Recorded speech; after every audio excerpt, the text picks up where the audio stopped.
Jaiveer premier लीगच्या अंतिम सामन्यात KP11 संघाने मिळवला विजय। तळोदा येथे जयवीर प्रीमियर लीग आयोजित 25 वर्षे वयोगटातील खेळाडूंच्या क्रिकेट सामन्यांचे आयोजन करण्यात आले होते। या स्पर्धेत एकूण 6 संघांनी सहभाग नोंदवला होता।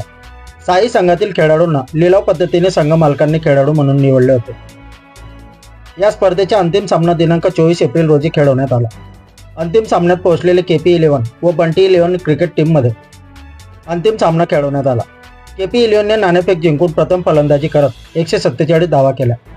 बंटी 11ने 147 धावांचा पाठलाग करताना 76 धावांवर सर्वबाद करत KP11ने जयवीर प्रीमियर लीगच्या चषकावर आपले नाव कोरले। या स्पर्धेला प्रथम बक्षीस योगेश चौधरी तर दुसरे बक्षीस मोहन सूर्यवंशी यांच्याकडून देण्यात आले। सामन्यादरम्यान उत्कृष्ट कामगिरी करणारे फलंदाज राहुल वसावे, रोशन वडवी, वैभव वंजारी, उत्तम क्षेत्ररक्षण वैभव कर्णकार, मंथन तमाईचकर, बब्बू पाडवी, उत्तम गोलंदाज हर्षल पाटील, चेतन भारती, आदर्श तमाईचकर, मालिकावीर हेमंत पाटील, नितीन गाशी, राज राजपूत या खेळाडूंना बक्षीस व ट्रॉफी देण्यात आली।